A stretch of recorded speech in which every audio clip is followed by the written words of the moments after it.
All right, well, hello, and welcome to the last week of Lifestyle Medicine, HLM 450. So, up to this point, we've covered a lot of material, covered the basics of some healthy lifestyle behaviors, and then we went into application of those in as far as some chronic diseases, certainly not spanning a wide range, but some important ones anyway. And the last module here really is about the application of it in certain ways. So the last two chapters that are in your book are designed really to be application type chapters. So the chapter on documenting is very important because this is something that's new for the area of healthcare, wellness, is this notion of documenting lifestyle behaviors, and there's a piece in the book about in that chapter about vital signs, and vital signs is something that everyone in healthcare is familiar with, but what we're used to looking at is blood pressure, body weight, height, respiratory, and so on. But bringing this notion in of lifestyle medicine vital signs and giving some importance to it to say that when you talk with people up front, it's as important to ask them about lifestyle behaviors as it is about what their blood pressure is and what their body weight is and so forth, so on and so forth.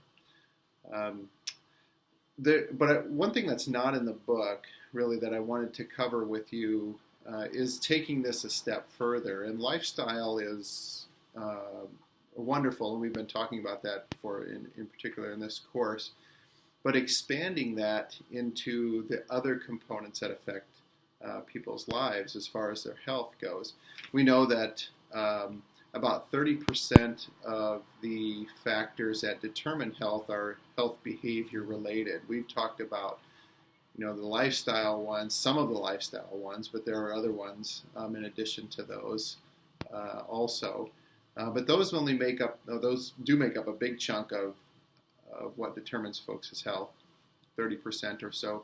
But there's even a wider area that's in the social and economic range that covers about 40% of what determines health. And then there's another 10%-ish or so, and these percentages vary depending on where you're looking. That is the physical environment, transportation, and that type of thing.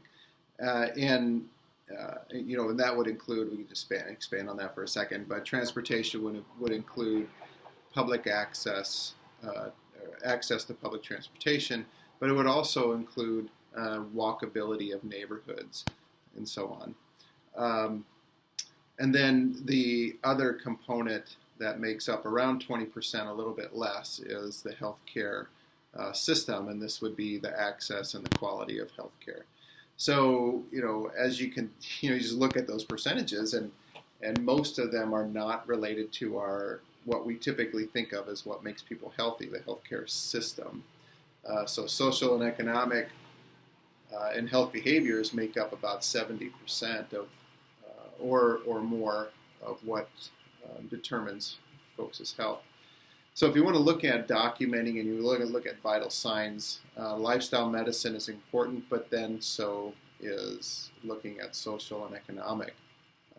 And that's a whole nother topic for a whole nother day, but I wanted to bring it up just so that you're aware of that, and that you can kind of think about that too as you're going through the other courses in this program. Then the last chapter covers this idea of tools, and this is something that seems to work and resonate very well with lifestyle medicine. There are so many types of interventions that you can do with folks as far as using this tool or that tool to do all kinds of lifestyle behavior change, and that's the purpose of that chapter, is to say, if you're doing this, you probably should think about developing a toolbox. not unlike a carpenter would use to build a house.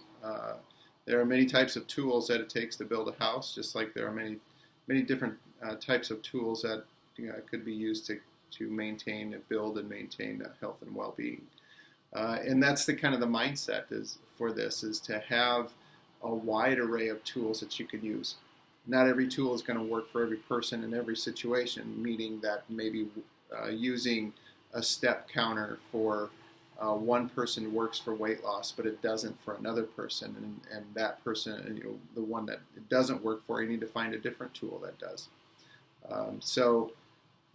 That chapter gives some examples, and there are plenty out there that aren't even included in that chapter. But then we've used a few throughout the course, and you'll use those in addition as you move forward doing case studies. But certainly you've used them for practice in the self-care project, which is the purpose of that, is to start using some of these tools and see how they work for yourself. That's part of the reason for that project. So at any rate, that's kind of the gist of what the last module is for, aside from finishing up in the cardiovascular disease or coronary artery disease chapter in there in the book. So that covers all the material for the course.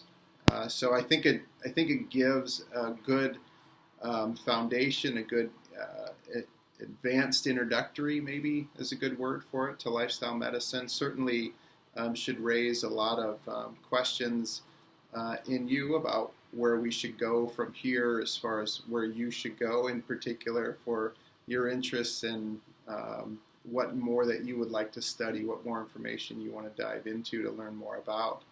And that's sort of the purpose of this book, is to just lay some foundational information about lifestyle medicine and then build upon it from there. So I hope you've enjoyed the book, and as this will be the last recording for the course, I hope you enjoyed the course also.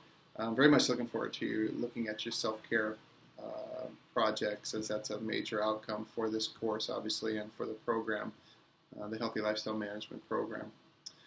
So if you have any additional questions, just let me know. I'm happy to assist in any way that I can, and hope the end of this course wraps up nicely for you. I'm looking forward to reading the rest of your material. Thanks.